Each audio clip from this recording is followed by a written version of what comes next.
Bismillahirrahmanirrahim. Alhamdulillahirabbil alamin.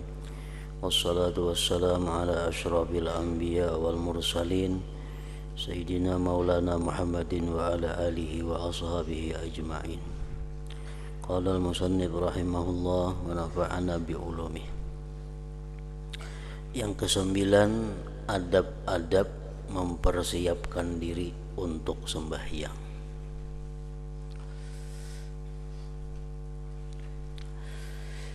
Aturan-aturan, tata cara mempersiapkan diri untuk sembahyang.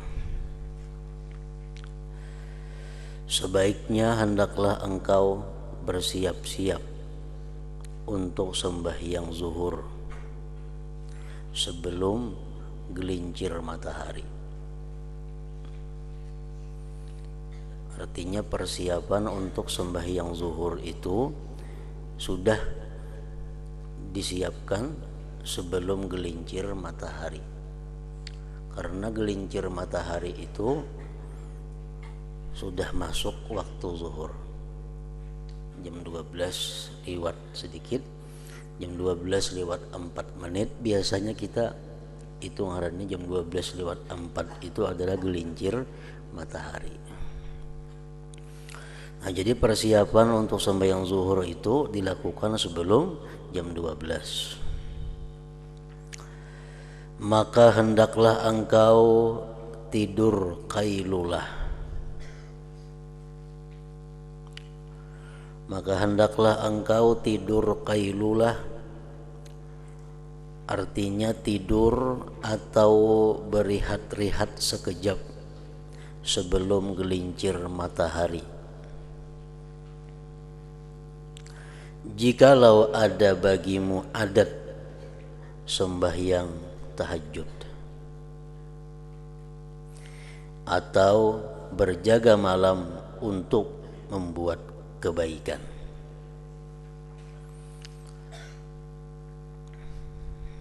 Jadi pahaman di sini, sunat kita guring sebelum gelincir matahari. Misal jam setengah 12, sunat guring. Kalau kita mempunyai kebiasaan sembahyang tahajud di malam hari atau berjaga-jaga malam untuk membuat kebaikan. Misalnya kita malam sudah terbiasa menggunakan waktu untuk mutalaah atau untuk mudzakarah atau untuk membaca Al-Quran.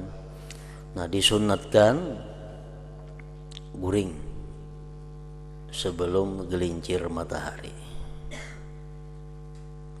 karena tidur sekejap sebentar sebelum gelincir matahari itu adalah sangat membantu engkau untuk berjaga di waktu malam. Jadi lain lawan guring imbah zuhur atau guring besukan. Guring yang dilakukan pada waktu qailulah itu adalah khusus untuk memperkuat beribadah atau berbuat baik di malam hari. Sama halnya dengan makan sahur. Sama halnya dengan makan sahur yang dapat membantu orang yang berpuasa di waktu siang. Makan sahur hukumnya sunat juga, karena itu sangat membantu bagi orang yang berpuasa di siang hari. Tetapi qailulah tanpa ibadah di waktu malam sama halnya dengan makan sahur tanpa puasa. Amun pajangan malam kada beribadah juga, sama halnya orang makan sahur cuma kada puasa. Nah, pahaman di sini artinya kada disunatakan guring kailulah itu mun pajang malam guring juga. Kailulah itu dianjurkan kalau malam pajangan beribadah. Sama halnya makan sahur itu disunatakan kalau siang pajang puasa. Kalau siang pajang kada puasa, sunatlah makan sahur. Nah, kada sunat.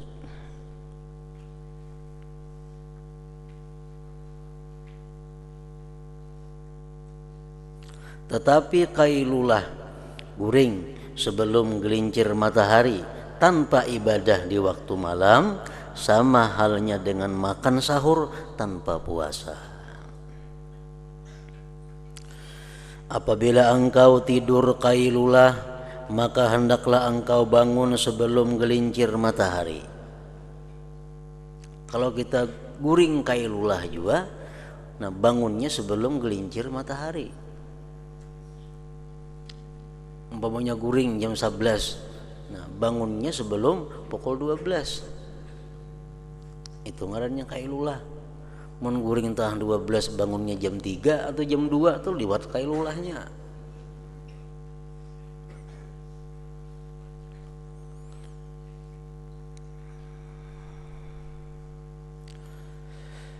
Apabila engkau tidur kailulah, maka hendaklah engkau bangun sebelum gelincir matahari. Kemudian terus engkau berwudu dan pergi ke masjid dan sembahyang sunat tahiyatul masjid. Jadi guring kailulah termasuk guring nang disunatkan. Ada guring nang disunatkan, ya guring kailulah tadi. Ada guring nang dibenci Allah, guring imbas sembahyang subuh, imbas sembahyang asar, imbas maghrib. Itu guring yang dibenci Allah. Ada guring yang diharamkan Allah, yaitu guring sesudah masuk waktu sembahyang, sedangkan dia kada punya keyakinan bangun di dalam waktu. Misalnya imbas zuhur guring, meluman lagi zuhur, nah inya kada yakin bangun sebelum asar, nah itu haram guringnya. Ada guring nang boleh, ya guring-guring biasa, macam guring malam. Atau jam 4 subuh misalnya guring, tapi inya kada yakin bangun, orang azan bisa liwat kena bangunnya, nah itu kada boleh guring.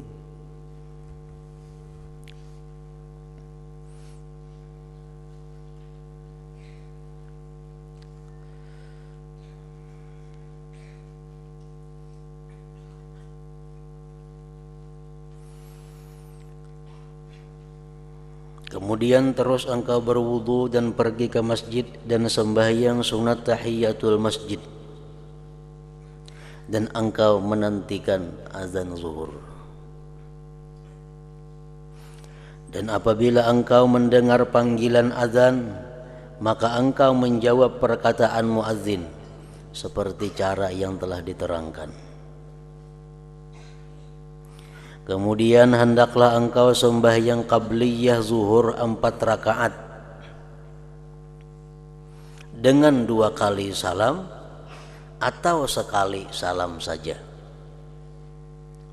Usalli qabliyat az-zuhri raka'ataini sunnatan lillahi ta'ala. 2 rakaat. Tuntung 2 rakaat tambah pulang 2 usalli qabliyat az-zuhri raka'ataini sunnatan lillah ta'ala. Atau boleh juga 4 rakaat sekaligus. Usalli qabliyat az-zuhri 4 raka'atin sunnatan lillahi ta'ala.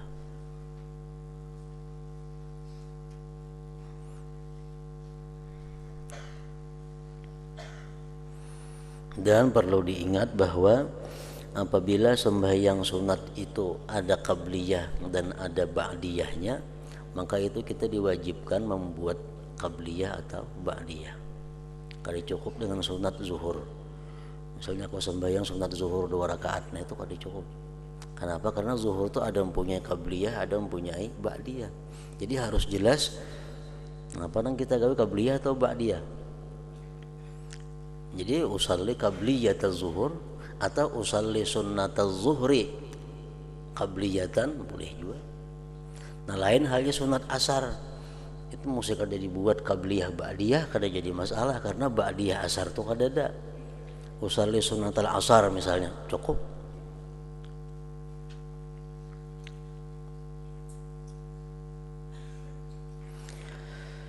Dan adalah Rasulullah sallallahu alaihi wasallam memanjangkan sembahyang ini.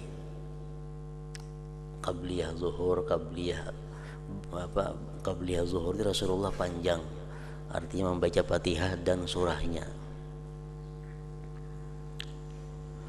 Dan baginda juga bersabda pada waktu sembahyang qabliyah zuhur itu, inilah waktu Jersidin dibukakan pintu-pintu langit, maka aku mau supaya diangkatkan amalanku yang saleh pada ketika itu, pada ketika ini. Dan 4 rakaat sebelum zuhur ini hukumnya sunnah muakkadah, sunnah yang sangat kuat tuntutannya artinya. Dan disebutkan akan kelebihannya dalam sebuah hadis yang bermaksud barang siapa mengerjakannya qabliyah zuhur 4 rakaat tadi dalam keadaan ia membaikkan akan rukuknya dan sujudnya, batu makninah rukuk sujudnya, maka akan bersembahyang bersama dengan dia 70.000 malaikat, dan mereka memintakan ampun baginya sampai datang waktu malam. Itu fadilahnya orang yang sembahyang qabliyah zuhur 4 rakaat. Malaikat memintakan ampun mulai itu sampai malam. Setelah itu kerjakanlah sembahyang zuhur berjamaah, dan engkau kerjakan pula selepas itu sembahyang ba'diyah zuhur 2 rakaat. Nah 2 rakaat ini yang muakkad. Jadi qabliyah zuhur itu nang muakkadah 4 rakaat sebelumnya dan 2 rakaat sesudah zuhur ba'diyah.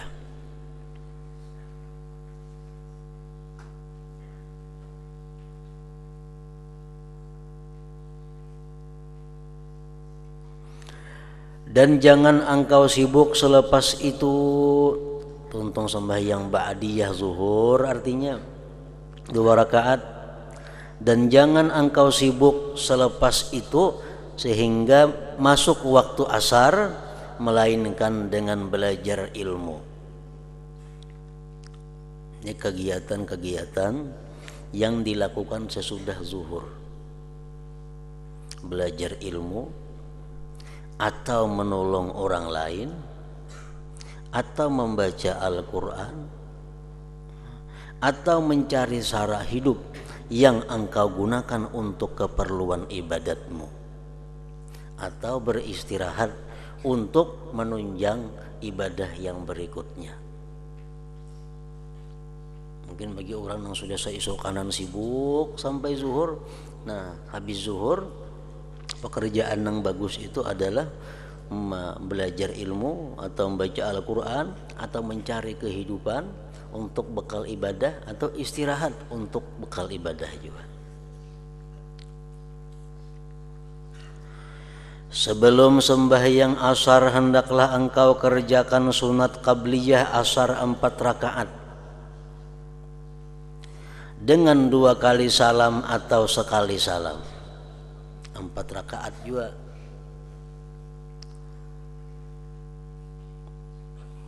Qabliyah asar.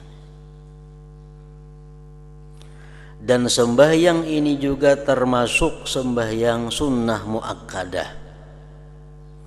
Dan mengikut pendapat sebagian ulama, 4 rakaat sunat qabliyah asar ini hanyalah sunat biasa, bukan sunnah muakkadah. Jadi ada 2 pendapat ulama. Ada yang mengatakan 4 rakaat sebelum asar itu muakkadah. Ada yang mengatakan 4 rakaat sebelum asar itu bukan termasuk sunnah muakkadah. Maka telah bersabda Rasulullah sallallahu alaihi wasallam, rahimallahu imra'an shalla qabla al-'asri arba'a. Artinya semoga Allah mencucuri rahmat kepada seseorang yang sembahyang sunat qabliyah asar sebanyak 4 rakaat. Nabi mendoakan orang yang sembahyang qabliyah asar 4 rakaat itu agar selalu diberikan rahmat oleh Allah. Maka bersungguh-sungguhlah engkau untuk mencapai yang demikian itu, supaya engkau termasuk di dalam orang yang didoakan oleh Rasulullah sallallahu alaihi wasallam untuk mencapai rahmat daripada Allah Ta'ala. Doa Nabi jelas sudah yakin dikabulkan oleh Allah Subhanahu wa Ta'ala. Rahimallahu imra'an shalla qabla asri arba'an, itu boleh diartii bahwa semoga Allah, ujar Nabi, menyayangi orang-orang yang sembahyang qabliyah asar 4 rakaat. Boleh juga diartii bahwa Allah sayang kepada orang yang sembahyang 4 rakaat qabliyah sebelum asar itu.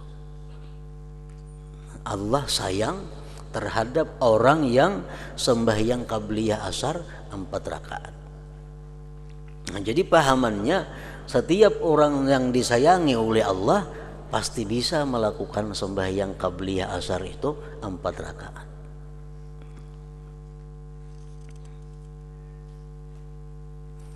Jadi kita amun asa kulir nih sembahyang qabliyah asar asa kulir, berarti aku dapat disayangi Allah.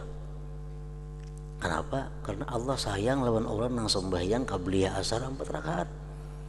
Mun aku kada kau manggawi berarti aku disayangi Allah ngarannya. Nah, itu dorongan untuk bisa melakukan sembahyang qabliyah asar ini 4 rakaat tadi.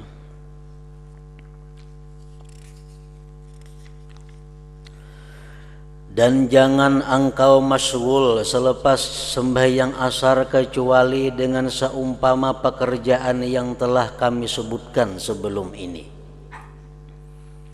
Artinya mbah sembahyang asar pun jangan hendak berbuat hal yang sia-sia. Menuntut ilmu, belajar ilmu, menolong orang, membantu orang, berbuat kebaikan.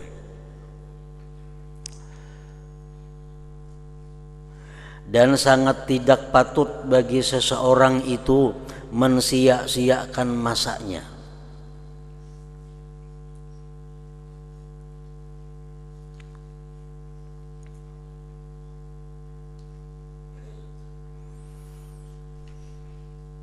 Dan sangat tidak patut bagi seseorang itu mensia-siakan masanya.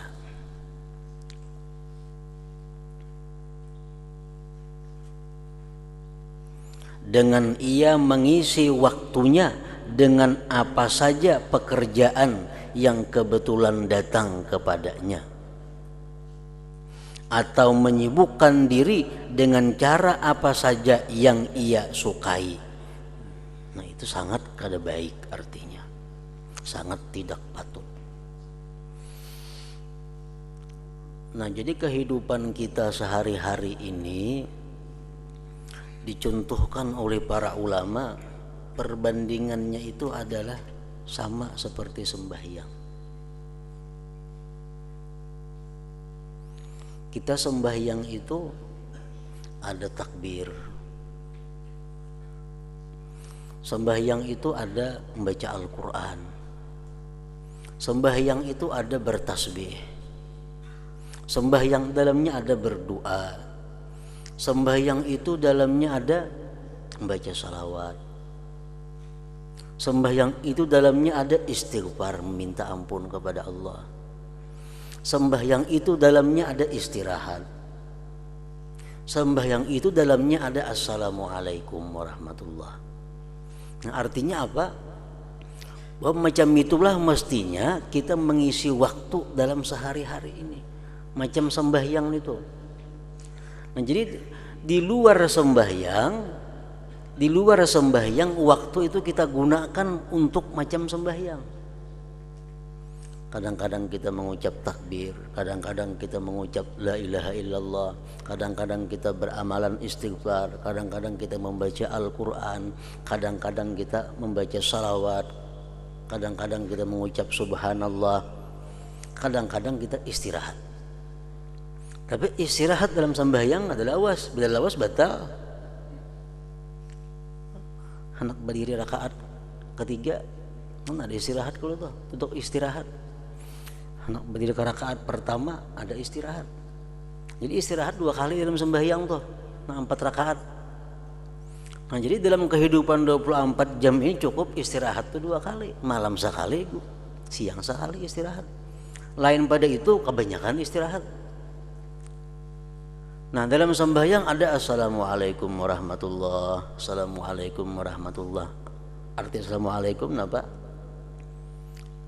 Kesejahteraan, keselamatan kepada kalian semua. Untuk Allah artinya ke kiri ke kanan. Nah artinya dalam kehidupan kita di luar sembahyang itu hendaknya kita bermanfaat kepada orang lain. Nah iya, membantu orang, menolong orang, memberi nafkah untuk keluarga, itu adalah merupakan perincian daripada kalimat yang kita ucapkan sehari-hari. Assalamualaikum warahmatullah, assalamualaikum warahmatullah. Nah jadi sembahyang itu sudah pelajaran Allah kepada kita untuk kayak apa hidup mengisi waktu dalam 24 jam. Mungkin kita berzikir melulu la ilaha illallah, kadang salawatnya sehari-hari ada baik juga. Bersalawat melulu kadang tasbihnya kada bagus juga. Sembahyang sudah mencontohkan pelajaran kita untuk di luar sembahyang. Sehari-hari mesti ada kita membaca Al-Quran, selembar ke 2 lembar kah, karena sembahyang mengajarkan kita membaca Al-Quran itu wajib. Nah jadi waktu kita dalam 24 jam itu hendaknya jangan berlaku sia-sia, jangan berlaku mendatangkan dosa, sama halnya dengan kita sembahyang itu.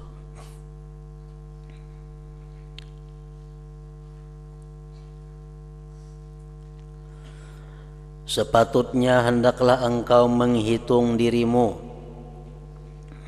dan merancang segala pekerjaanmu dan menyusun wirid-wiridmu pada waktu siang dan malam.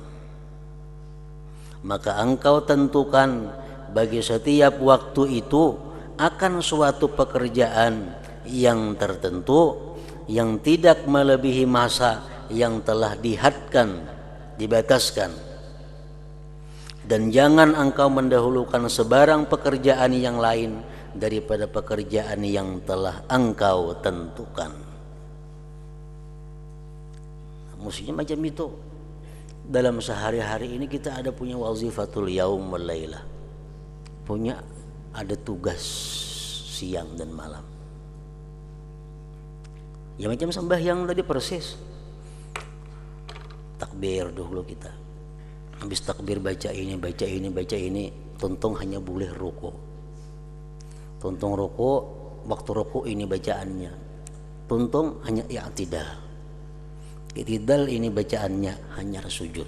Sujud ini sudah ada semuaan diatur jadwalnya. Nah kehidupan kita pun macam itu juga.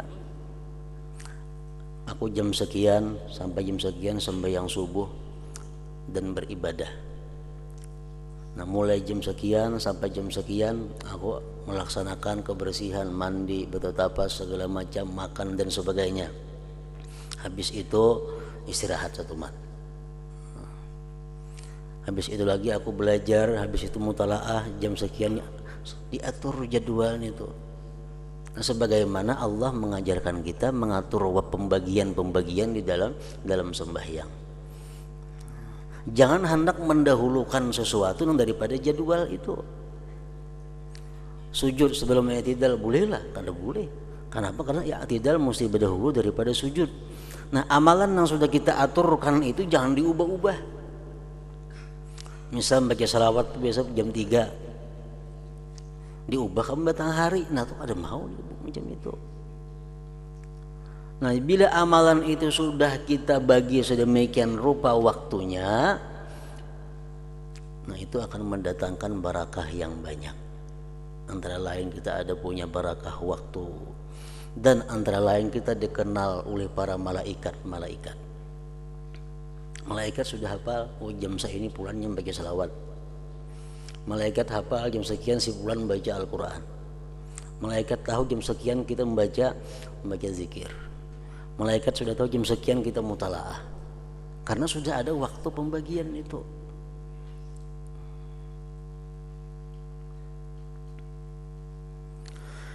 Apabila engkau merancang pekerjaanmu dan menyusun waktumu, pasti engkau akan melihat keberkatan daripada setiap waktumu yang sangat berharga itu.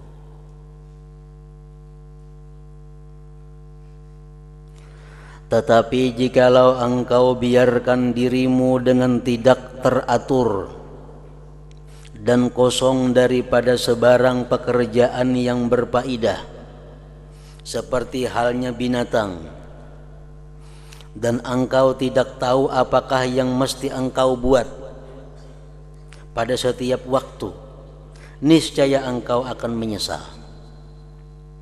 Kalau ada program isuk ngapa digawe ini, kadada programnya. Isuk ngapa nang dibaca, kadada. Bebas macam binatang. Dan engkau tidak tahu apakah yang mesti engkau buat pada setiap waktu, niscaya engkau akan menyesal dan waktumu akan berlalu dengan sia-sia. Sedangkan waktumu itu adalah umurmu, dan umurmu itu adalah modalmu, dan dengan modal inilah engkau mencari keuntungan. Dan dengan umurmu saja engkau dapat mencapai kebahagiaan yang sebenarnya di negeri yang kekal abadi di sisi Allah Ta'ala. Maka setiap napas daripada napasmu adalah laksana batu permata yang tak ternilai harganya, karena ia tidak dapat diganti walau dengan apa sekalipun. Ada kau diganti. Misalnya kita telah melewatkan waktu jam 2 hari Jumat tanggal 26 Desember 2008. Waktu jam 2 kita buang sia-sia. Kaulah diganti isuk lain pulang tanggalnya, isuk lain pulang tahunnya. Nah, kada kau diganti. Setiap waktu yang berlalu itu kada akan pernah kembali selama-lamanya, kada akan bisa diperdapati selama-lamanya, walau dengan apa sekalipun.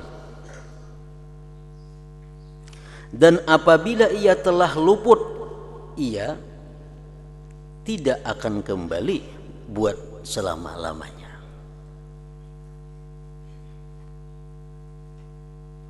Maka janganlah engkau menjadi seperti orang-orang yang bodoh, yang tertipu di dalam kehidupannya, di mana setiap hari mereka bersuka-suka dengan bertambah banyaknya harta benda,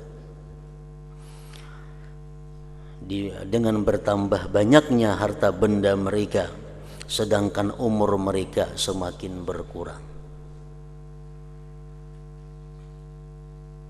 Apakah faedahnya harta yang bertambah apabila umur jadi berkurang? Rugi sebenarnya. Berapa harta yang kita dapatkan hari ini? Hari ini kita untung 10 juta dengan membuang waktu 10 jam. Sebenarnya rugi nilainya. Kali cukup 10 juta itu untuk membayar kerugian waktu yang hilang 10 jam itu. Karena sesaat waktu itu adalah batu permata yang tak ternilai harganya. Dijelaskan di dalam hadis-hadis dalam Al-Quran, orang-orang yang sudah didatangi oleh malaikat maut minta waktu berapa? Cuma sekejap minta waktu. Minta waktu sekejap. Orang-orang yang sudah didatangi oleh malaikat maut itu minta waktu kepada malaikat maut sekejap. Dan andai kata malaikat maut itu bisa memberi waktu sekejap untuk inya rela bayar berapapun dengan harta yang ia miliki.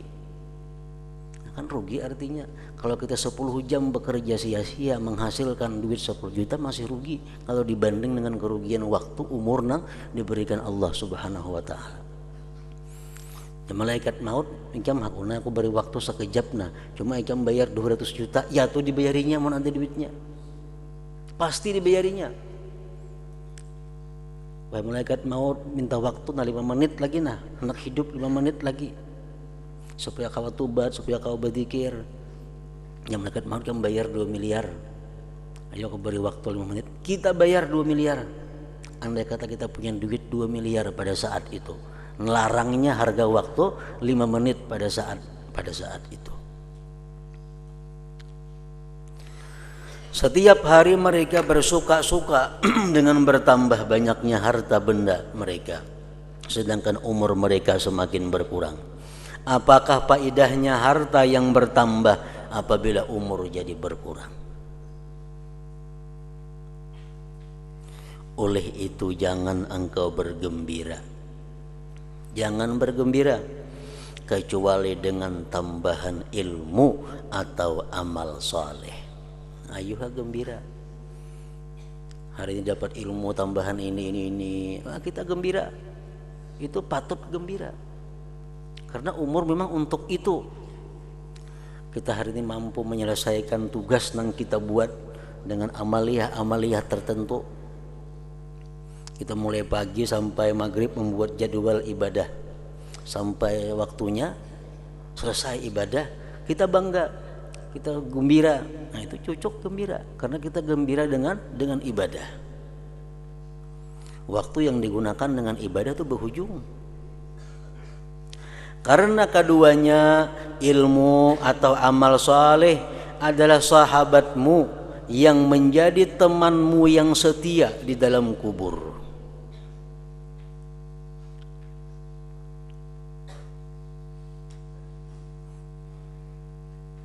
Karena keduanya adalah sahabatmu yang menjadi temanmu yang setia di dalam kubur ketika keluarga, harta, anak dan kawan-kawanmu semuanya meninggalkan engkau. Nah di situ ruginya. Di situ nyata kerugiannya. Harta yang kita cari susah payah ditinggalkan, dibagi-bagi.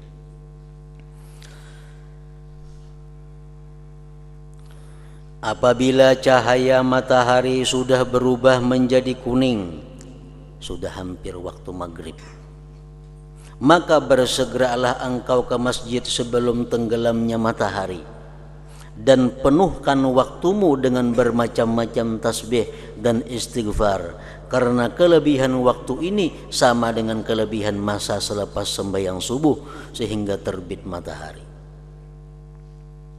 Allah berfirman, wasabbih bihamdi rabbik qabla tulu'is syamsi wa qabla ghurubiha. Maksudnya, dan bertasbihlah engkamu memuji Tuhanmu sebelum terbit matahari dan sebelum tenggelamnya matahari itu.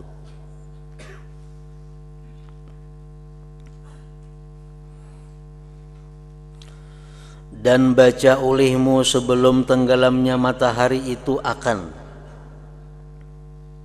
Nah, dianjurkan oleh Imam Ghazali dalam kitab ini bahwa menjelang tenggelam matahari itu kita disuruh sidin membaca pertama surat wasyamsi wadduhaha hingga akhirnya, dan walaili idza yaghsha hingga akhirnya, dan surat qul a'udzu birabbil falaq hingga akhirnya, dan qul a'udzu birabbin nas hingga akhirnya. Paling memerlukan waktu 5 menit cukup.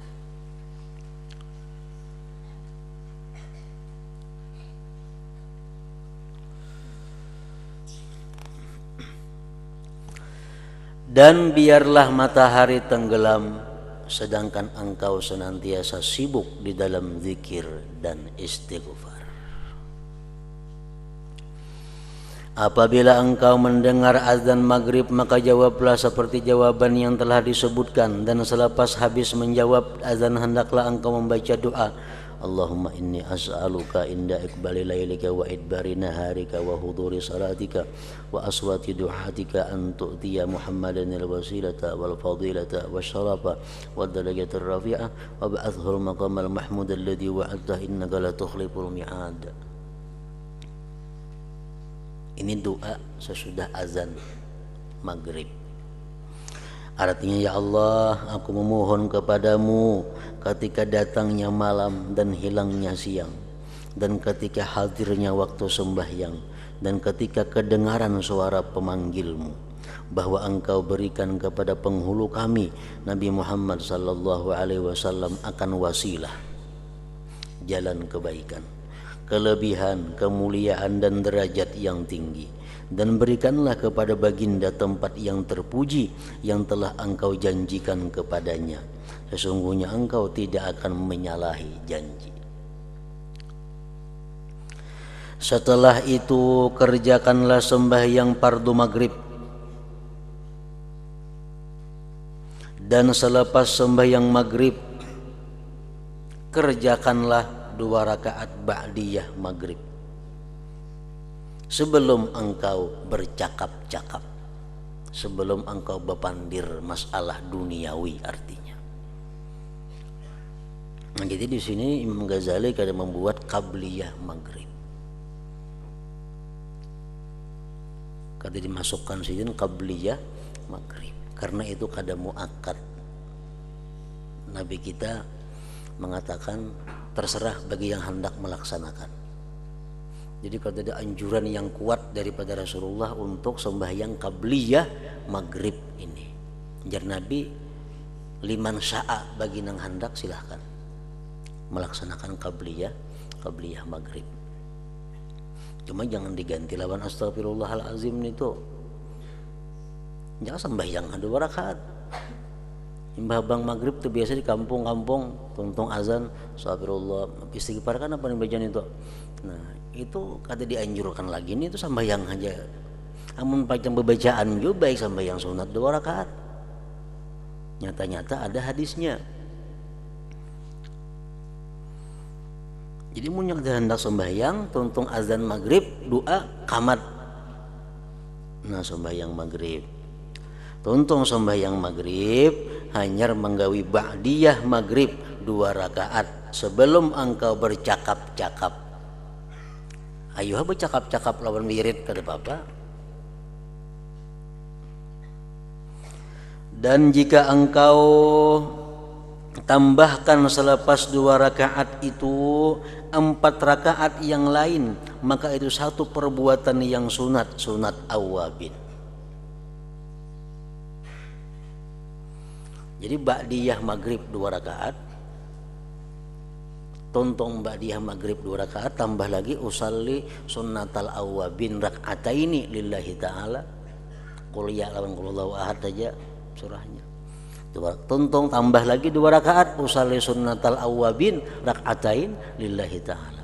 Jadi 6 rakaat sunat imbah maghrib itu. 2 rakaat ba'diyah maghrib, 2 sembahyang awabin ngarannya. Dan jika engkau kuasa beriktikaf dalam masjid antara maghrib dan isya, maka itu terlebih baik. Dan hendaklah engkau penuhkan masa itu dengan sembahyang apa kadigawi, sembahyang macam-macam dan doa, maka itu terlebih afdal dan sangat banyak kelebihannya. Dan masa antara maghrib dan isya inilah yang dikatakan nasyiatul lail, permulaan malam. Termasuk waktu yang mustajab, waktu yang sangat diperhatikan Allah adalah antara maghrib dan isya. Kalau engkau kada bisa beribadah di tengah malam, kada kau beribadah di waktu sahur, beribadahlah antara maghrib dan isya. Karena pada masa itu permulaan malam. Dan nasyiatul lail yang disebutkan kelebihannya di dalam Al-Quran itu ialah mengisi waktu permulaan malam dengan sembahyang.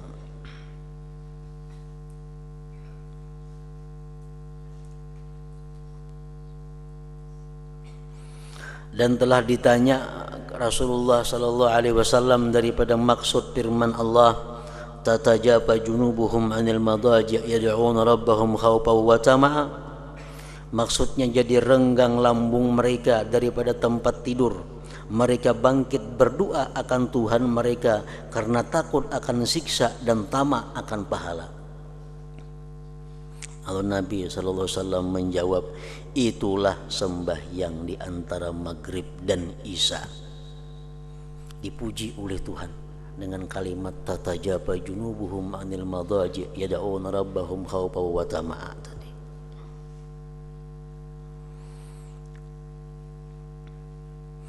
Lalu Nabi SAW menjawab, itulah sembahyang di antara maghrib dan isya, karena sembahyang pada ketika itu menghilangkan dosa pekerjaan yang sia-sia di permulaan siang dan membersihkan sebarang dosa pada bahagian akhirnya.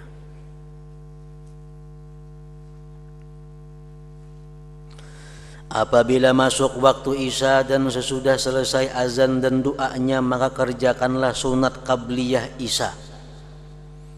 Qabliyah isya ada 4 rakaat, itu nang sunat, 2 rakaat nang lebih kuat. Qabliyah isya 4 rakaat untuk menghidupkan masa antara azan dan dengan iqamah. 4 rakaat sebelum isya, 2 melaksanakannya. Tapi kalau 2 rakaat saja sudah cukup. Maka kelebihannya sangat banyak, diantaranya disebutkan di dalam sebuah hadis, inna du'a bainal azan wal iqamah la yuraddu. Artinya bahwasanya doa di antara azan dan iqamah itu tidak akan ditolak Allah.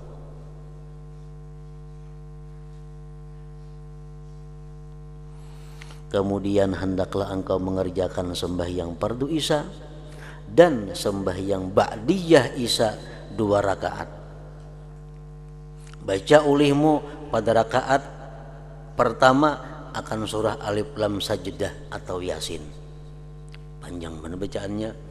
Dan pada rakaat yang kedua akan surah Tabarakalladzi atau surat Duhan. Ini amun nang kadata baca sebelum isya, karena kedudukannya membaca surah Tabarak lawan surah Sajdah itu antara maghrib dan isya sama dengan Lailatul Qadar. Jadi di antara sekian surat yang paling bagus dibaca antara maghrib dan isya itu kada boleh tidak, jangan ketinggalan surah Sajdah dan Tabarakalladzi biyadihil mulku. Nilainya sama dengan 1000 bulan. Nah, bila kita kada kawa melaksanakan itu, gawi imbah isya. Tapi kalau imbah isya manggawinya dalam sembahyang. Kalau imbah maghrib antara maghrib isya, walaupun kada dalam sembahyang kada jadi soal. Nah, kalau imbah isya dalam sembahyang, rakaat pertama baca Fatihah kemudian surah Sajdah, rakaat kedua baca Fatihah kemudian Tabarak atau tadi Yasin dan Tuhan. Maka membaca surat-surat ini telah warid daripada Rasulullah SAW, telah mendatang kelebihannya daripada Nabi SAW. Dan selepas itu hendaklah engkau tambahkan 4 rakaat dengan 2 kali salam.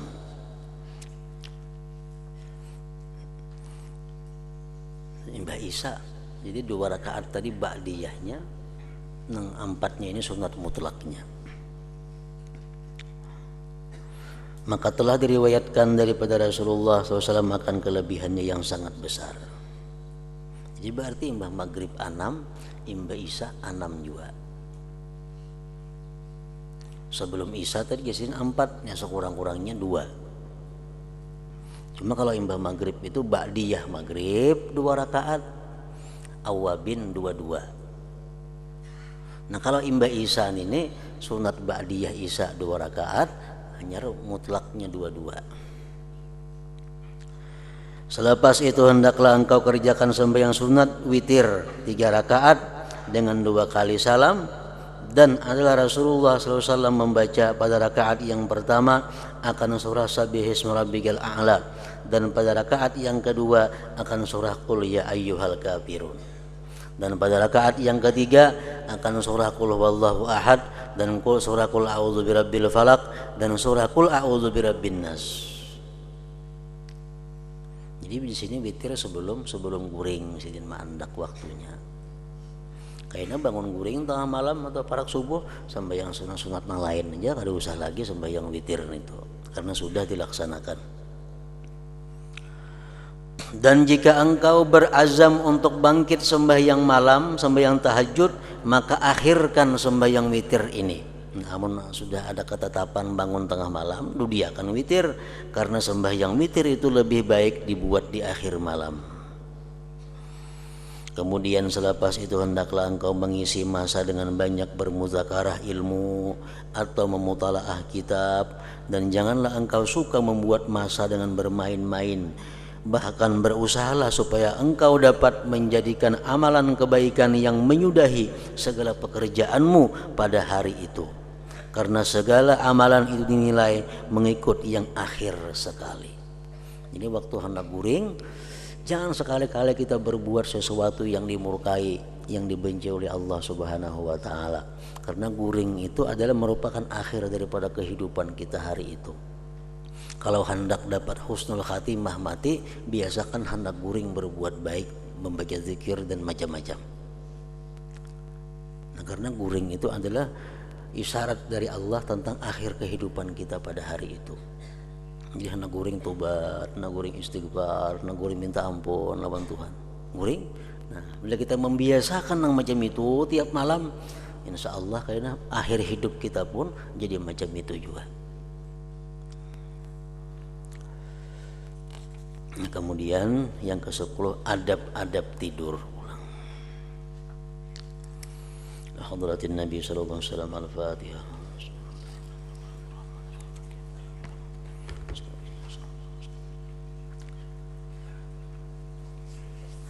Bismillahirrahmanirrahim. Alhamdulillah rabbil alamin wa salli wa sallim wa barik ala sayyidina Muhammad wa alihi wa sahbihi ajma'in. Allahumma ighfir lana ma akhta'na wa ma ta'ammadna wa ma asrarna wa ma a'lanna wa ma asrafna wa ma anta a'lam bihi minna, antal muqaddim wa antal muakhir, la ilaha illa anta. Allahumma anfa'na bima 'allamtana wa 'allimna ma yanfa'una wa zidna fahman wa ilman wa amalan wa hudan wa taufiqan bi rahmatika ya arhamar rahimin. Sallallahu alaihi sayyidina Muhammad wa alihi wa sallam. Alhamdulillah.